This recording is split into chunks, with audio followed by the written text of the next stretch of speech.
Assalamualaikum warahmatullahi wabarakatuh. Perkenalkan, nama saya Fadia Syakina Putri Rusmawan, nomor absen 30, kelas 12C. Di sini saya akan menjelaskan tentang biografi dari B.J. Habibie. Untuk mengetahui penjelasan lebih lengkapnya, simak video ini ya. B.J. Habibie adalah sosok yang dikenal dengan dedikasinya yang luar biasa terhadap ilmu pengetahuan, teknologi, dan bangsa Indonesia.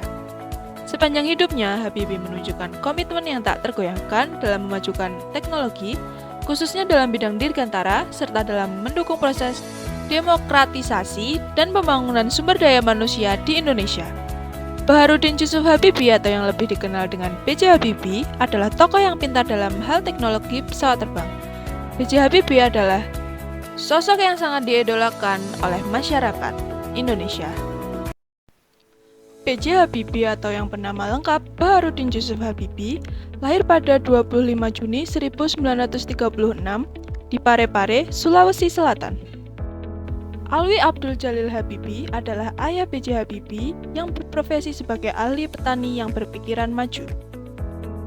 Sedangkan sang ibu bernama Raden Ajeng Tuti Marini Puspawardojo yang merupakan seorang dokter spesialis mata di Yogyakarta.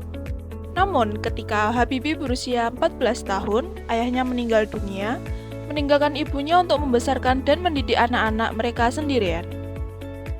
Hal ini memberikan dorongan bagi Habibie muda untuk belajar lebih giat dan bercita-cita tinggi. B.J. Habibie adalah anak keempat dari 9 bersaudara. Saudara-saudara kandung B.J. Habibie terdiri dari 5 saudara laki-laki dan 3 saudara perempuan. Setelah mengenal Habibie dan keluarganya, mari kita mengulik riwayat pendidikan dan karir B.J. Habibie. Sebelum menjadi orang yang berpengaruh bagi bangsa Indonesia, B.J. Habibie pernah mengenyam pendidikan di SMA Kristen Dago, Bandung pada tahun 1954. Ketika bersekolah di SMA Kristen Dago, ia dikenal oleh guru-gurunya sebagai siswa yang rajin dan memiliki minat yang besar dalam bidang sains dan matematika. Setelah menyelesaikan pendidikan menengahnya di SMA Kristen Dago Bandung, pada tahun 1954, Habibie melanjutkan pendidikannya ke Institut Teknologi Bandung atau ITB, salah satu perguruan tinggi terkemuka di Indonesia. Baru setahun menempuh pendidikan di ITB, pada tahun 1955, Habibie mendapatkan beasiswa dari pemerintah Indonesia untuk belajar di RWTH di Aachen, Jerman Barat. Di RWTH Aachen, Habibie mengambil jurusan teknik penerbangan, bidang yang sangat diminatinya sejak kecil. Ia dikenal sebagai mahasiswa yang luar biasa cerdas dan rajin. Habibie sering terlibat dalam diskusi mendalam dengan para profesor dan rekan-rekan sekelasnya, menunjukkan pemahaman yang mendalam tentang teori dan aplikasi praktis dalam bidang aeronautika. Babak baru B.J. Habibie. Habibie memulai babak baru dalam hidupnya dengan bekerja di salah satu perusahaan penerbangan terkemuka di MBB.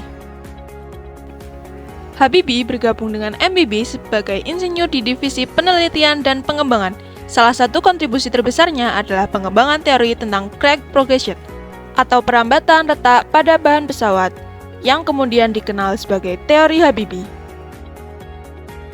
Setelah sukses meniti karirnya di Jerman, Habibie kembali ke Indonesia pada tahun 1974 atas permintaan Presiden Soeharto untuk memimpin Badan Pengkajian dan Penerapan Teknologi atau BPPT. Salah satu inisiatif besar yang diluncurkan oleh Habibie adalah pengembangan industri penerbangan nasional melalui pendirian Industri Pesawat Terbang Nusantara atau IPTN yang kemudian dikenal sebagai PT Dirgantara Indonesia. Habibie menggantikan Soeharto sebagai Presiden Republik Indonesia. Masa kepresidenan Habibie yang singkat, yaitu pada tahun 1998 sampai 1999 ditandai dengan sejumlah reformasi penting. Ia mengawasi perubahan besar dalam bidang kebebasan pers dan politik, termasuk pengesahan undang-undang yang memberikan kebebasan pers dan kebebasan berpendapat. Habibie juga mengambil langkah-langkah untuk memperbaiki ekonomi Indonesia yang hancur akibat krisis Asia 1997 meskipun usahanya menuai beragam kritik dan pujian. Dari yang sudah saya sampaikan, B.J. Habibie adalah contoh nyata dari seseorang yang mengabdikan hidupnya untuk ilmu pengetahuan, negara, dan keluarga. Keteladanannya dalam bekerja keras, berinovasi, serta menjaga integritas dan moralitas menjadikan dirinya panutan bagi generasi penerus bangsa. Habibie telah meninggalkan warisan yang tak ternilai bagi Indonesia, baik dalam bentuk kontribusi teknologi maupun semangat juangnya untuk membawa Indonesia ke arah yang lebih baik. Cukup sekian penjelasan dari saya. Saya ucapkan terima kasih kepada Ibu Wiwi Hermiati selaku Guru Mapel Bahasa Indonesia yang telah memberikan tugas ini. Dan untuk teman-teman yang sudah menonton, sekian dari saya. Wassalamualaikum warahmatullahi wabarakatuh.